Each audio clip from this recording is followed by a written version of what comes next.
Welcome to Rowan College of Burlington County's Baroness podcast. I'm Dr. Brooke Myatt, Program Chair and Assistant Professor of our Entertainment Technologies Department. I am the co-chair of the Women's Advocacy Group, a subcommittee of the President's Advisory Council on Diversity, Equity, and Inclusion. This monthly series highlights women in leadership while encouraging listeners to build their skills, connect with the community, and visualize the opportunities available to women in various professions. Tune in for a female perspective on the Burlington County community. We are here to listen to these amazing women. If you want to hear from women who lead and inspire, this podcast is for you. We'll welcome everybody, and joining us today is Dr. Meral Muyesser, currently is the Associate Professor of English as a Second Language and the ESL Program Chair at Rowan College of Burlington County. She also serves as the Faculty Co-Chair of the President's Advisory Council for Diversity, Equity, and Inclusion, and is the Observation Specialist for the Division of HBSS. She is originally from Turkey and came to the United States in 1999. As a former international student herself, she deeply understands the challenges her students face, which allow her to design curricula and learning experiences that both meet their educational and personal needs. Welcome, Meral. Thank you so much. I am so happy that you are here on the Baroness with us. Thank you, Brooke. I'm so excited to be here too. Thank you for having me. Of course. Now, I have read your story, and it's so powerful to me as a young woman coming to America, not knowing the language, not knowing anything of what to expect. And look at you now. It's unbelievable. Would you share with the audience what that beginning of that story looked like when you came here to America? Sure, I'll be happy to share my story. So we make choices in our lives that shape our destiny. So I made a choice and shaped my destiny by coming to the United States, as you said, in 1999. Way back then, I was young and ignorant, I would say. I was young because I was in my 20s when I came here. Ignorant because I was bold enough to come here, as you said, without knowing English, without knowing anyone, without having any family ties here, and without money. I had only $300 with me. All I had was a small piece of luggage and my Turkish-English hard copy dictionary, because we didn't have Google Translator way back then. Your Webster right? Translate, yeah. Exactly. And I had a framed photograph of my parents. That's all I had. But I had dreams and hopes. Yeah. I was hoping that I would have more opportunities here that I didn't have a chance to have in my home country. So I had dreams, I had goals that I wanted to achieve when I came here. But of course, my first few years were so difficult.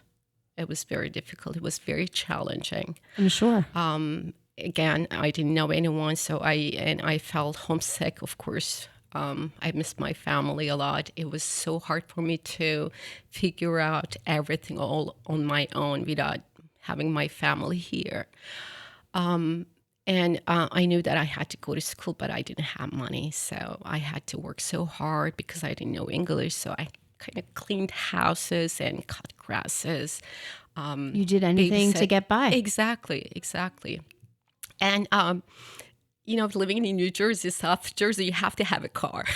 So I worked so hard first. We're the suburbia, yes. Right. So I worked so hard first. My first goal was get a car. But of course, it was difficult. It's expensive to get a car. So first, I bought a bike. With my savings, I was able to get a bike. And I remember riding my bicycle from Medford to Pemberton campus because I studied here at RCBC. And way back then, we were, Burlington County College. So I took classes at our Pemberton campus. And I was riding my bicycle even on a rainy day. So I had days that I was crying, while Sure. riding my bicycle. How do you keep Right. going? I mean, how It's do you just- stay like a positive mindset, right? Like it's hard. It's you're in a new country. You don't know the language. You don't know the culture. You don't have anyone to talk to. But I was so fortunate because I had wonderful professors here. And advisors, and I made friends while I was studying here, taking ESL classes. I had one specific professor, Dr. Carol Gavin, who passed away a long time ago. She was teaching French in ESL. She was the program chair. Even talking about her just makes me. I see. So She really meant something to you, and you know what? We talk a lot about Baroness, about like this womanhood, this sisterhood of people that were part of your team, that part of made you who you are. And I see when you're talking about her that she's part of that team, that she was part of that achievement that you were looking for. She was. She really believed in me and encouraged me. She's the one who actually encouraged me to get in this field, because after I completed my ESL program, I was a little lost. So I will get on a different topic. So just tell you about a little bit about my background in Turkey. I used to be a professional athlete. I was a track for so many years. So I studied sports and physical education, and I was a gym teacher, actually.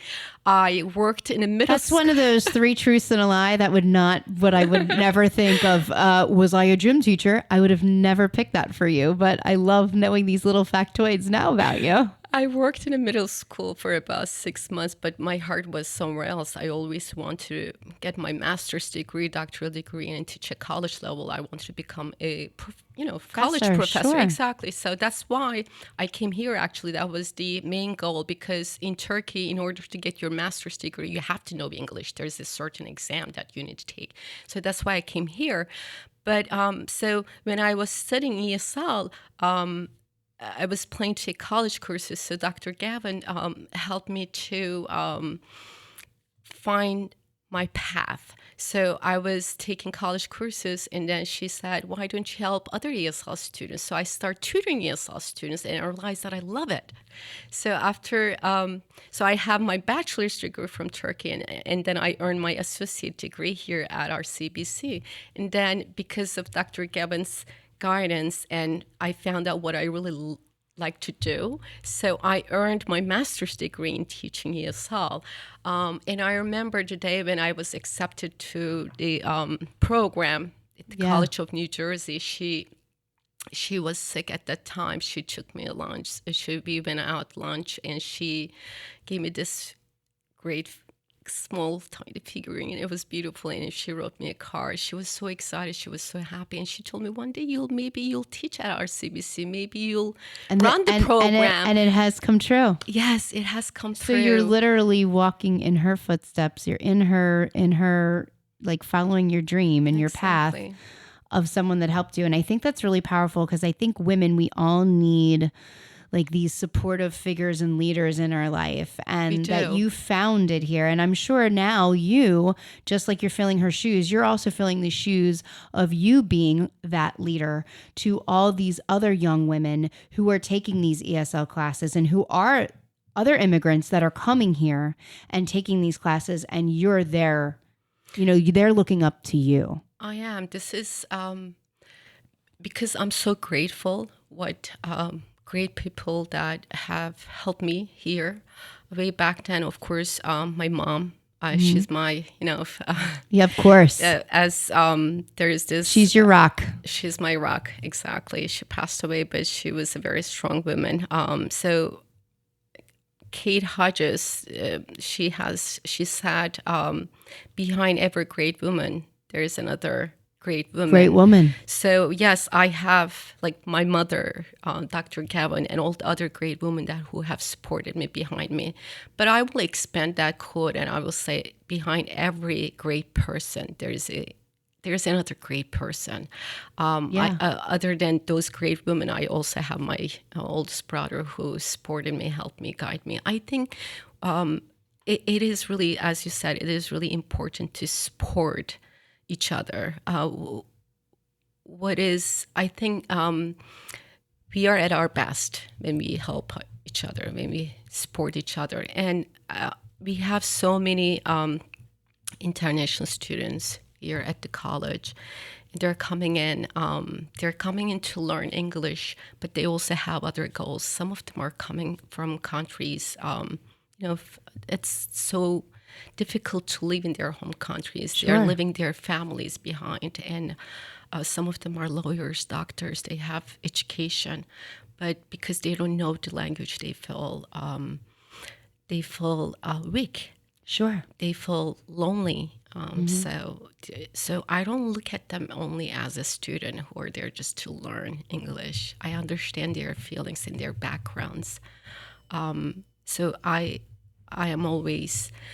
try to help them not only inside of the classroom, outside of the classroom too. And I love that you do that, because you're saying that you have this feelings and the support and the community you build. And I know that you do so many things for the community of a lot of the ESL students and people that don't have a place to go. I know during the holidays and things like that. Can you share with our audience some of the wonderful community impact events and things that you bring to the college and the surrounding community? Sure. So I do organize a couple events throughout the year. One of them is our Thanksgiving gathering. It's a beautiful thing. If no one has ever gone to it, it's really a stunning sight. It's lovely. It is. It started very small. As I mentioned earlier, when I was an ESL student, I made my first friend at our small ESL potluck. So we had a small population at a time. Yeah. So it wasn't just one small classroom. We were getting together and eating different types of food from different cultures. It was great. But as I said, I made my first friend at a potluck that we had in the past. So I always value that. I think students who are at the college, they come and go, but there's something that is missing, connection. They have to connect somehow, especially those who are coming from different countries. As I said, they feel lonely. So those gatherings are a great opportunity for them to meet other people from different countries. And the best part about the gathering, I believe, is it's not only open to our international students. So it was open to our community, and we have like professors and administrators, students, American students. They're coming in and they're just, interacting with each other. I have had so many feedback. I heard so many great things from other students. Oh, I never had a friend from this country. I never have tried this type of food before. This is great. And we also, I'm the International Club advisor. So after the events, we sometimes have students volunteering, helping us to put those events together. That's beautiful that you're bringing that community and that connection together. What would you say to young women who are coming to RCBC? They're in your program. What would you say to them when they were just like you? They came to this country with not a lot. They don't know the language. Mm-hmm. They're scared. Mm-hmm. They don't know what to do, where to turn to, what kind of questions to ask. Like you said, they are feeling weak because they don't know the language strong enough. Mm-hmm. What would you tell them? I will tell them, you're not alone. I'm here. And then I will support them as much as I could. I can give a couple examples. When last 2 semesters ago, I had a student in my class who, at the beginning of the semester, she was doing great, and then I realized that after a few weeks in, she started feeling lost a little bit, upset. Sure. And I talked to her after class, and she started crying. She lost her husband, and with 2 kids, and she was struggling. She told me that she won't be able to continue. I told her, I said, it's okay if you take a break, but I want you to know I'm here if you need anything. She didn't come back for a little bit, and then she emailed me. She wanted to meet me. We met. Told her about my story, and I I listened to her because that's what she needed. Sometimes people Just are need just an ear. Exactly. They just need to be heard. Right. I did my best to encourage her. She came back, and she's taking classes. And just 2 days ago, she made a comment after class, made me cry. She says, I'm so glad I'm back, and my kids are so proud of me because I didn't give up on learning English. I can communicate now. So Beautiful as thing. a mother, she felt great because she wanted to be strong for her children. Exactly. I have so many stories. I had another one in the same situation. She was from Vietnam. She was here with 2 kids alone. At some point, she wanted to give up, but she didn't have any friends. I asked her to attend one of the gatherings we had. She made friends, and she continued her education after she took ESL. Then I helped her. She transferred to Drexel, and she loved cooking. She became a chef. She's moving on. Amazing. So many great. That's my job. That's the part I love. It's so rewarding.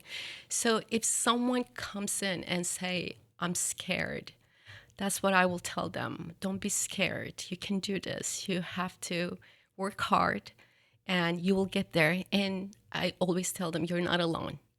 So I think they have to feel that.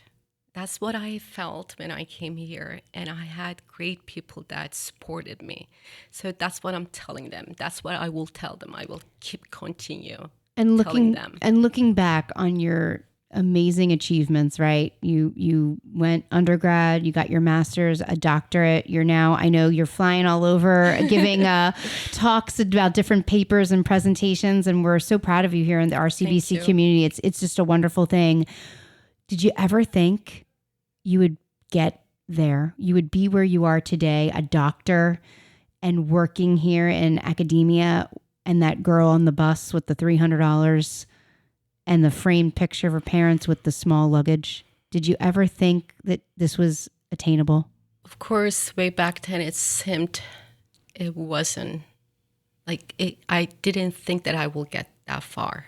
I knew that at the bottom that I will achieve my goals. So one thing that my mom told me, I was a little scared before I came here, and she was very supportive.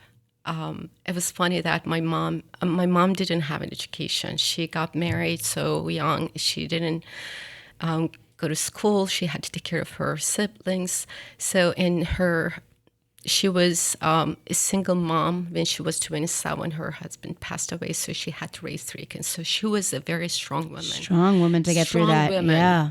And that's what we love. We love to support them here at RCBC. So strong and empowering women here on the Baroness, and you're one of them. So kudos to you. She valued education. So when I told her about my dream, what I want to do, she didn't even know where America was. She was like, where are you going? I said, I want to go to America. She was like, where is that? I said, don't worry, it's not too far. Don't worry, Mom. It's thousands of miles away, but I'll be okay. Right. And then after I got my tickets one day, it was kind of getting close to my trip, and I was scared, of course, a little bit. And she and I were talking. She realized that I was a little scared. She says, don't worry, there's nothing you can lose. You have your round trip ticket. If nothing works out, just come back. I'm here for you. So knowing amazing. that helped me a lot. So I knew at the bottom, yes, I knew that I never imagined that I will get that far, but I knew at the bottom I was raised by a very strong woman that I would never, ever give up. So my answer is no at some point, but yes, I always at the bottom, my mom believed in me, but I also believed in myself. So what's really beautiful, I think, about what you just said and your story and your journey, I'm sure you promote this and this exudes from you in the classroom. So what are some of those things that you share in the classroom with your students that help promote this? Mm-hmm. You're never alone. I'm here. You have dreams and you have goals. I'll help you. Never give up. What are some of those things that you try and promote in the classroom? So because of my background, as I said, it helps a lot in the classroom. So basically, when I'm teaching writing, reading, and speaking classes, so even one simple, like if I'm teaching, and grammar. So I always give them examples of my mistakes, silly mistakes that I made, like how I felt when I was, hesitate to speak because of my accent. Sure. So that helps a lot. So I give them examples. So you connect with them on a level. Exactly. So it's not just my background, how I worked, and give them example and tell them my story, but I also help them understand. And it's okay to make mistakes. You learn from your mistakes in any way you can think of. And I think that that's a beautiful thing, especially at a community college that we work in, because I think making you a real person is really what helps the students connect to you. And I think that's a really beautiful thing that you're saying, like, this is really what happened to me. This is my story. I'm just like you. I was once you. Exactly. And this is, how I got here. And they can relate. And I think that's a beautiful thing, that sense of community and trust with your students. True. That you worded very well. Community and trust. What are some other things that you like to share in your classroom? Kind of what's the air and the vibe? Because I mean, just by talking to you right now, I feel like I want to sign up, even though I don't know if I don't need ESL, but I would love to take it. Maybe I could do the writing and the grammar. That we could always work on that, because I feel like I might be using ChatGPT a little bit too much. But so tell me, what's the kind of culture that you have in the classroom? Okay. Well, first thing I have to do as their instructor, I have to make them feel comfortable, because they're learning a new language. Sure. They already know one or two or three. Yeah, they're always confident right, in exactly. their home language. Yeah. Exactly. So when you're learning a new language, you have to feel comfortable. So I always provide a warm, positive environment. So I don't start teaching right away. I always have conversation with them. Some of them are quiet, and some of them are quiet for many different reasons. It might be their personality, it might be their level of proficiency, or they maybe had a very terrible rush morning. They are upset. They don't want to talk. But so I don't start teaching right away. I always have conversation with them. I ask them questions. I let them ask me questions. And I do lots of activities where they can interact with each other, because it's important they use what they learn. So I don't just teach grammar. I allow them to use it in writing and in speaking. Yeah. And talking with each other, with their classmates, it also helps them to realize, there are other people like me who are struggling, or who don't like this, or they're proud of their cultures. It's the way they connect with each other. So my classroom environment is very, very warm and positive, relaxed environment. It is a little bit different when it comes to advanced classes. They're taking academic classes. They're getting ready for college courses, but it is still, even though they learn serious topics, we worked on, writing a research paper, MLA formatting. I'm trying to make it fun and engaging for them, so they can participate and feel comfortable answering questions or being part of the lesson. Yeah, and it's real world experience, right? So they're going to take what they're going to literally take from classroom and go out, whether that's getting a job, having a conversation with a coworker, or at home with their children, or, definitely. I think that's a beautiful thing. And I think more teachers should implement that kind of learning style, it's really beautiful. It is beautiful.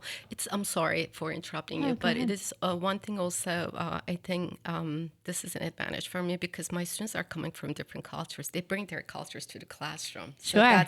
So get to work with all these different cultures. And it's a great way to learn from them too. So it's not just I'm teaching them, I'm learning from them every class. And the more interactive my class is, the more I learn from them too. And I love that you use that word interact, because you not only do the interactivity within the classroom, you also have a really strong bond with your Turkish community and the local community. Can you tell our listeners about some of your work outside of the classroom and outside of RCBC that you're building up in those communities as well? Sure. So one thing I have, and I'm very proud of my personality, I am very grateful. And as I said, I'm very grateful for the people who have supported me. And I'm very grateful for the opportunities this country have provided me. So this is my home now. And to show my gratitude, I think one way to show gratitude is to give back to society. So I live in Burlington County. I live in Cinnamon. It's been 23 years. Ooh, so yes. good. I am trying to give back. So in my community, in Burlington County, there is a huge Turkish community. In Cinnamon, especially Delran, Burlington. So, and there are some parents who don't speak English and they're struggling to communicate with their school teachers. If they need to attend parent-teacher conferences, they have no one to go. Sometimes they ask their children, but their children don't speak English yet. Or sometimes they do ask their children, but their children don't want to help them. They feel a little embarrassed. Unfortunately. So I volunteer to help in the community. I go to teacher-parent conferences, try to be a bridge between them. That's such a beautiful thing that you help out in such a it's such a unique way. No one would ever really think about putting that together, that you would need those kinds of services, but they do. Yeah, and they do. And it's a need. Yeah. It's a need. And it's not just schools. They need to go to a lawyer, doctor's offices. Yeah. Mm-hmm. And it is so important to have someone who can help them to understand everything clearly. If you go to a doctor's office, if you misunderstand something, it is important. And sometimes they don't have anyone to help them. So I am well known in the community. Sometimes you're the go-to Turkish lady. Sometimes I get emails. I have heard your name and you help people. So can you help me too? Aww. It makes me, it just it doesn't put pressure on me. It makes me happy. But I'm so busy, of course. I cannot help everyone, but I do my best to help. If I'm not available, I always find someone else to help them. Well, you said some really powerful words today during our talk, and I've been writing all them down. So I'm gonna list them, and then I want you to give me, if you had a hashtag to live by, what hashtag would that be? So these are some words that we've said during our conversation here. Okay, help, give back, gratitude, support me, grateful. Gatherings, connection, choice, destiny, bold, dreams, goals, achieve, culture, encourage, feelings, backgrounds, imagine, never give up, connect, warm and positive. If you had a hashtag to live by, what would that be? Hashtag gratitude. I will say gratitude. Well, thank you, Meral. You're welcome. For joining us today. I loved hearing your story. You're such a strong, powerful woman here at RCBC. We are it's an honor to have you here, and we look forward to seeing much more of you here at RCBC. Thank you, Brooke. Thank you so much for having me. Thank you for joining us on the Baroness podcast here at RCBC. Take care. Thanks. You've been listening to the RCBC Baroness podcast, which highlights women in leadership while encouraging listeners to build their skills, connect with the community, and visualize the opportunities available to women in various professions. For more information about this podcast or other podcasts available on the RCBC Podcast Network, visit rcbc.edu/podcast. And be sure to subscribe to the RCBC Baroness podcast, available on all streaming platforms.